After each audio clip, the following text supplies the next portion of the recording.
The Academic Association of Staff Union of Universities, ASU, has extended its warning strike to May of this year. In a tweet put out by the association, they stated that warning strike, there it is, Academic Staff Union of Universities has extended its warning strike for another 2 months till May 14th. The decision to extend the strike was taken by the union's National Executive Council meeting held in Abuja Sunday night. Joining us to discuss further, Arise business analyst Chika Mbonu. Chika, good morning to you. Thank you so much for joining us. Where do we begin? All bad news. I'm so sorry to have you to review all this news. All bad news. Tough stuff. The ASU one. ASU, let's start with ASU. ASU, did the first 1 month warning strike, and Yes. we thought that the government negotiators and the ASU people will meet and resolve the issues diligently that have been standing between ASU and the government. And we know that among other things, the issues include, one, the payment platform. Yes. They ASU developed their own called UTAS, vis-a-vis the one the government have been using called the IPPIS. Yes. And then the other thing had to do with the renegotiation of the 2009 ASU federal government agreement.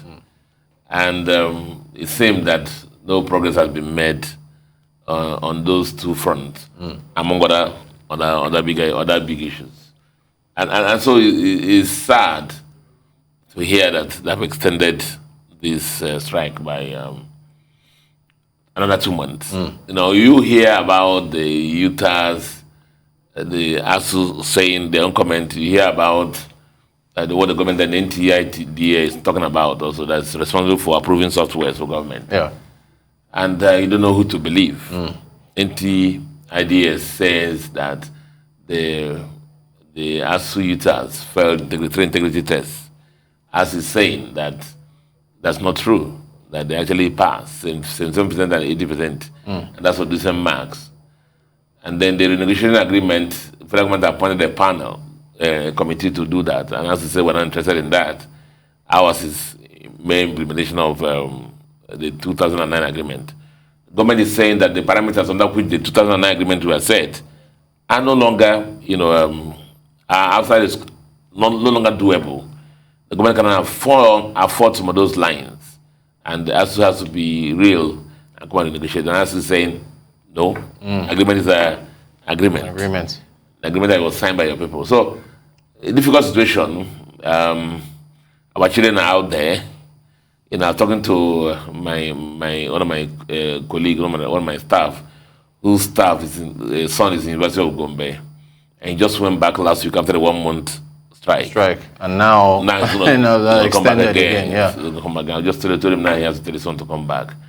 And I don't manage the devil's workshop. So all these our kids now, and you can imagine what will be happening. Right. And I'm hoping that the Minister of Education and the Minister of Labor and us will look at the big picture of our country and then hopefully come to some sense in this, and this strike should be called off. Thank you so much, Chika. Shall we do bread or FX? Bread. The Bakers Association, you talked extensively about diesel last week. Yeah, but I mean, everybody who is not affected by diesel, even we in our studio here. Right. Well, everybody, and it goes back to the bigger issue. The bigger issue is what? Power. Yeah. You had a ride on a run house, we had a story about power. Yeah.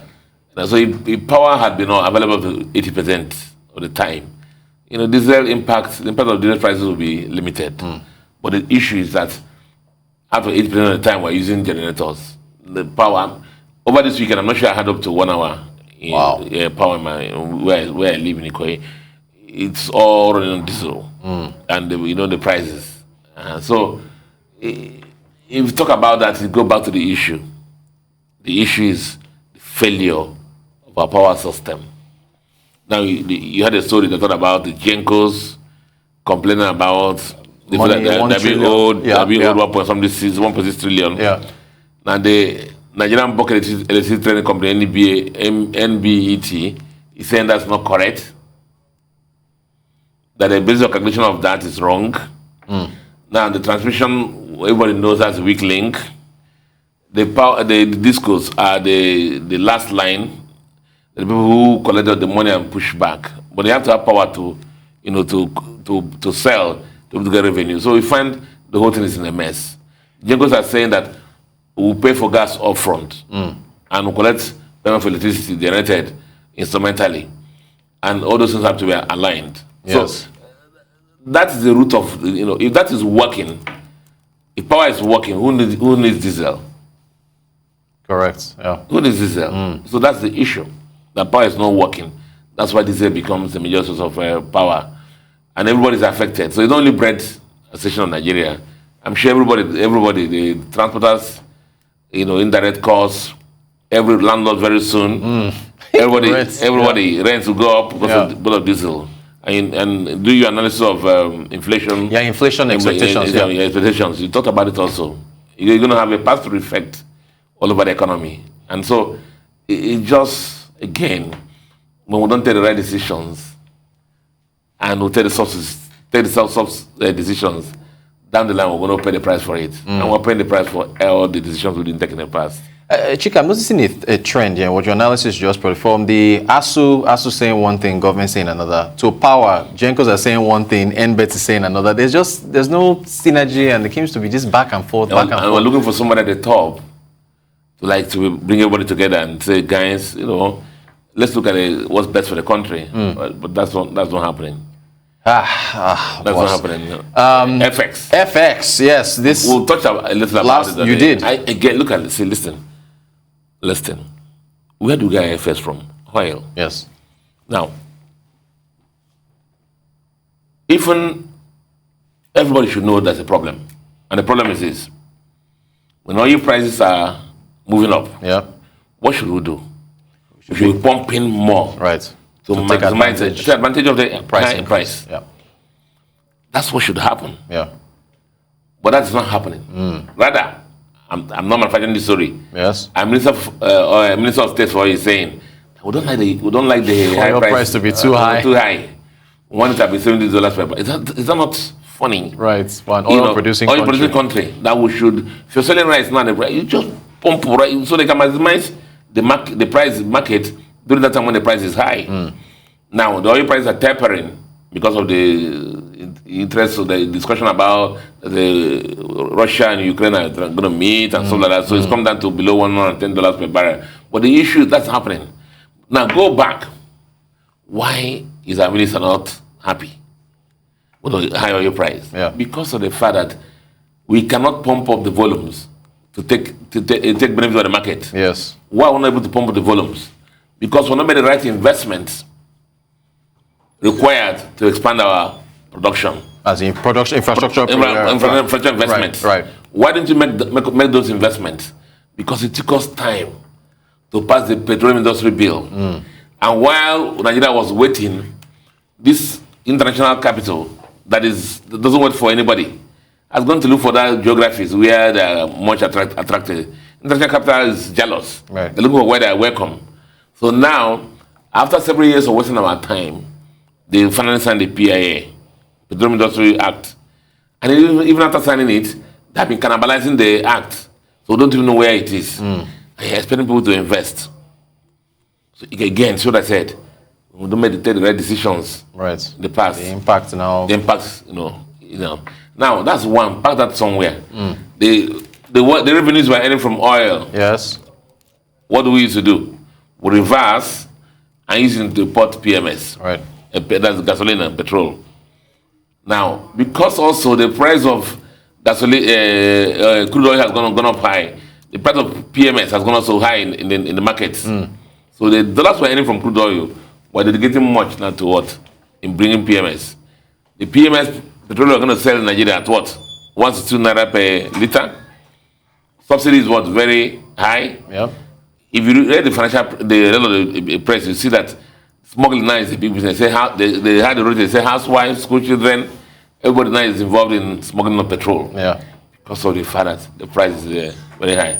Again, when we don't take the right decisions, the whole country is suffering from it. Tough situation, Chika. As far as the bank notices on reduction in the card limits or whatever. Yeah. Well, we talked about it yesterday. I said normally it's a foreigner. Whenever he starts saying that, that there are issues with our FX positions. A lot of Nigerian banks are putting out those notices. Now, it could also be that they're trying to push people towards the foreign cards.